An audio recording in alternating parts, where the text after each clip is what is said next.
Buenas tardes a todos. Aquí estamos en el living de Revista Nuestra Imagen. Tenemos hoy una visita muy especial. Es un señor cantante, bajista, autor y compositor en piano y guitarra. Pero además también es escritor.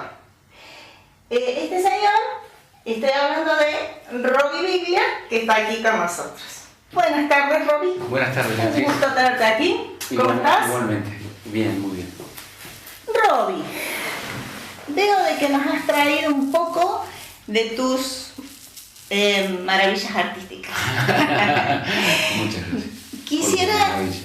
Quisiera que nos cuentes, sabemos de que tenés una historia muy rica relacionada con la música. También esa historia muy rica está plasmada en tus obras literarias, que yo ya las he leído. Así que bueno, por favor, contanos un poquito tus comienzos en la música. Bueno, el comienzo fue en mi barrio, Alta Córdoba, con 3 amigos más que teníamos inquietudes como de jugar a los Beatles, digamos, en la infancia. Yo tenía 9 años en ese momento, había otro integrante de 10 años y otros 2 de 11, perdón. Nosotros descubrimos a los Beatles cuando ya estaban separados 4 años antes. Y en el momento de escucharlos mucho, a mí me gustaba el sonido grave del bajo de Paul McCartney, y en la infancia además influyen factores como la identificación de que era el zurdo del grupo y yo era el zurdo de esos 4 integrantes. Empecé a tocar el bajo por ambas cosas, por ese sonido que es una especie de voz de la conciencia de la canción, o bajos instintos de la canción según se trate, como diría Lelutier. Y otro poco por la identificación de la surdera, digamos, de tocar así y no así, que en esa edad influye, ahora no influiría en la elección. Me tocó ser el bajista y cantante y coautor con uno de los guitarristas de nuestras canciones, pero también hacíamos versiones de temas de los Beatles. Eso comenzó con una formación con 3 guitarras criollas, la mía sin las 2 cuerdas más agudas, le dejé las 4 equivalentes al bajo, sol, re, la, mi, las 4 más graves, y debutamos en una pizzería llamada Carafa, como la calle homónima donde quedaba ubicada. Pero después con el tiempo, y el baterista tenía una especie de un bombo legüero mezclado con otros elementos de percusión, todo desordenado.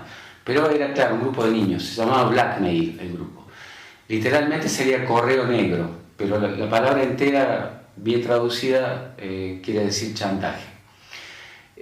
La elección fue por un diccionario de inglés de mi madre. Bueno, fue una idea que... Pero qué nombre para un nombre de niño, sí, ¿no? Sí, un nombre así, muy siniestro para semejante inocencia. Sí, muy precoz. Pero quisimos justamente impactar.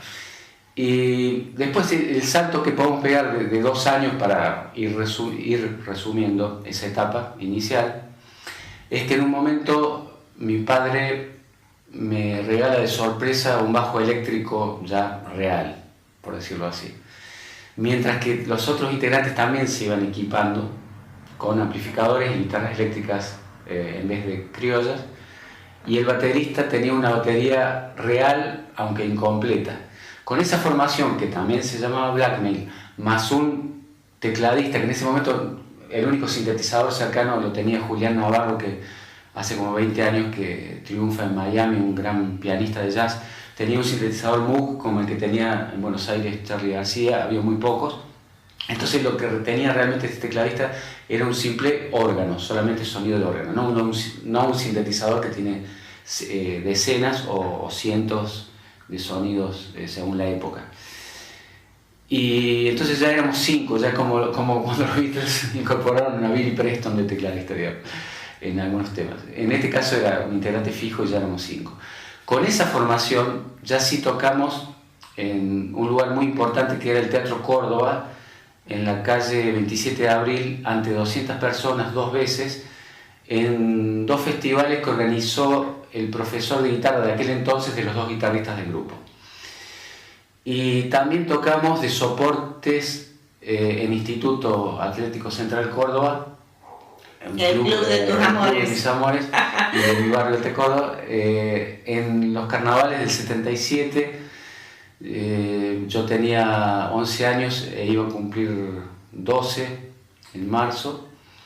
Tocamos como soportes de los Crazy Boys, un grupo similar a los Teenagers, también cordobeses, muy anteriores a nosotros, más o menos de 20 años de edad más que nosotros, y de los 60 y pico, digamos, donde tuvieron su esplendor, que era rock and roll primigenio, tipo Teen Tops de esa época y de México, o bueno, tipo Elvis Presley, Jerry Lee Lewis en Estados Unidos. Ese rock inicial, digamos, primigenio, como dije anteriormente. Reunidos para la ocasión, ya muy separadísimos, digamos, de su etapa de esplendor, pero reunidos para esa ocasión y de paso hicieron otros conciertos. En ese festival ya había 600 personas, entonces yo ya me iba fogueando desde la infancia.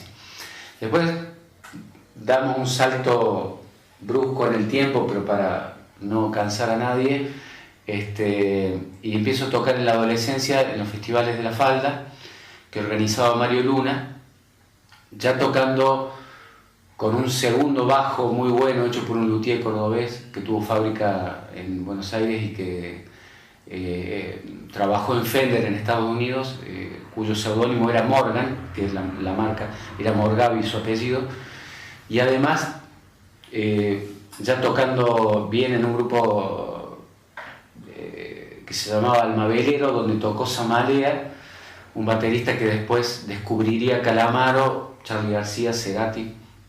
Había tocado Samalea en Almavelero un año antes. Cuando yo toqué en el 81 en La Falda con Almavelero, ya había sido reemplazado por un baterista cordobés muy bueno. También toqué en La Falda 83, con 17 años, casi 18, con un grupo cordobés en donde yo ya cantaba, además de tocar el bajo, y componía la mitad de las canciones. Ese grupo se llamaba ADEA, que provenía de ADA, Principio de los Principios, un nombre muy rebuscado de mi querido amigo Carlos David Torres. Y en el 86 toqué con Analía y los Accesorios, un grupo mitad cordobés, mitad porteño, también en el Festival de La Falda organizado por Mario Luna, que tenía la amabilidad, el buen gusto y la honorable buena costumbre de poner a grupos no consagrados, a veces cordobeses o a veces mixtos, como en este caso, mitad porteño y mitad cordobeses, en horarios. Primero que había un solo escenario, no había escenario A, B, C, Z. Un solo escenario para los consagradísimos que venían de Buenos Aires, algún rosarino que se podía consagrar como Baglietto y cordobeses. Y no solo eso, que era un solo escenario para toda la multitud, sino que en el caso de ADEA, por ejemplo, nos tocó en el 83 tocar, valga la redundancia, presentarnos, digamos, ante 6.000 personas. ¡Wow! ¡Qué interesante! Sí, mientras que con Almavelero abrimos de día, un jueves, y así todo eran 1.500 personas en el 81. O sea que, de todas maneras, oscilando entre 1.500 y 6.000, para un adolescente, gracias a la generosidad de Mario Luna, y además de la accesibilidad, porque era entregarle el demo en cassette en aquella época para que lo escuchara a la salida de Radio Universidad, en el caso de él, cuando quedaba el Pasaje Muñoz, y simplemente decir, me interesa, no me interesa, nada de ser escurridizo, inaccesible, bueno. Y hasta el día de hoy tenemos una buena relación, y hace 2 lunes atrás me hizo un reportaje en Radio Continental Córdoba y me elogió muchísimo fuera del micrófono, al aire y por teléfono fijo. Realmente Mario Luna es una historia cordobesa. Sí, ¿no? Exactamente. Y no sé si casualmente o no, los elogios más importantes que he recibido sobre mi CD solista El Sentido de la Vida, recientemente editado por INAMU, el Instituto Nacional de la Música, y por Triagonal, un sello cordobés. Repito, los elogios más valiosos los he recibido de Mario Luna y de otra eminencia, pero de Radio Nacional, Lucio Carnicer. Estamos hablando de El Sentido de la Vida. Exactamente. que está en venta en Obispo Trejo 15.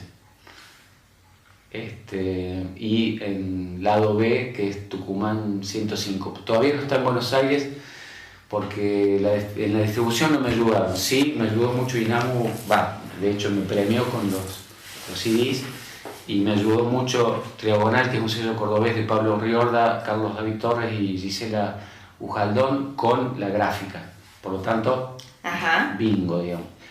Como a la vieja usanza en la que el músico no, digamos, bueno, después hablaremos continuó con la historia, y digamos, hubo una época en que el productor ejecutivo pagaba absolutamente todo y el músico ponía su presunto talento, su gran talento, su mediano talento, su irreal talento, pero lo que sea que pusiera el músico no era dinero, digamos.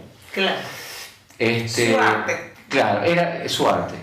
Era cuestión de que te dijeran sí o no. Si decían sí, el estudio, la gráfica, la impresión de los discos, todo corría por cuenta. Ahora estamos, bueno, en una era diferente, pero yo tuve la suerte de volver a ese pasado glorioso en el que INAMU me ayuda con los discos, habiendo mandado como demo una sola canción, y la gráfica Triagonal, de un sello cordobés. Bueno, siguiendo con, digamos, retomando lo de Analía y los accesorios, en donde yo hacía coros, tocaba el bajo y componía la mitad de las canciones, ese grupo que se presentó en el 86 en La Falda, veníamos de grabar un disco de vinilo, que es donde la maquilladora muy joven, que también fue diseñadora, digo muy joven porque me maquilló de una manera tan rebuscada que me convirtió en un David Bowie del subdesarrollo, y no me reconocían ni mis padres. Por suerte figuro en los créditos como bajista y coreuta y como autor de 5 de las 11 canciones. Pero este disco fue grabado en un estudio que estaba muy de moda, Panda, en Buenos Aires, en el barrio de Floresta, en el mismo estudio donde grabó Miguel Abuelo su disco solista Buen Día a Día, con el mismo técnico de grabación, y al lado Charly García estaba grabando Detectives con Fabiana Cantilo, que en ese entonces tenía 26 años cuando yo tenía 20. Poco caballeresco se me escapó decir que ella era mayor o que ella es mayor que yo, pero sí. como tengo una especie de amor platónico hacia ella, voy a compensar confesando esto. Se me escapó lo de la edad que no se dice.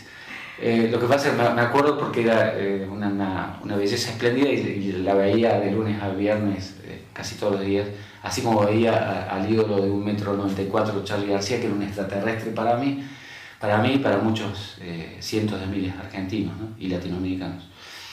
La cuestión que después de esa experiencia, donde esto lo produjo ejecutivamente, o se puso el dinero, digamos, y la decisión, Oscar López, que es el productor discográfico argentino más importante de todos los tiempos, cuantitativamente y cualitativamente. Cuantitativamente porque vendió como mínimo, porque puedo estar atrasado en noticias, 24 millones de discos. Y cualitativamente porque produjo los 2 primeros discos de Serú Girán, pagando hasta el hospedaje en Bucios para que Charly García y David Lebón compusieran los temas de lo que después sería un disco grabado en San Pablo, etcétera, etcétera. Y después el segundo disco, La Gracia de las Capitales, que ya fue disco de oro o de platino, no recuerdo. Además sacó SAS de cero, Virus pasó de vender 30.000 a 150.000, sacó Lerner de cero, que venía rebotando, aunque parezca increíble, con el diario del lunes de todos los sellos. Oscar López dijo, venga para acá. Bueno, ahí fuimos a parar a la agencia, un genio de los negocios. Y después, cuando se fue a vivir a México, sacó Califanes desde cero y muchas otras cosas más. La cuestión es que después me editaron, 11 años después, remándola en Buenos Aires, porque viví 13 años allá, Sexo Implícito, el título de un disco del secreto de EPSA Music. Que ahí también me ocurrió lo mismo, corrió por cuenta la gráfica y la impresión de los discos por la empresa en su totalidad. Eso sería más o menos mi pasado muy resumido, digamos, para no cansar, mi pasado musical. Sí, sin duda, muy resumido. Pero vamos a seguir conversándolo. ¿Te parece bien? ¿Cómo no? Sí, por supuesto. En un próximo video lo seguimos conversando.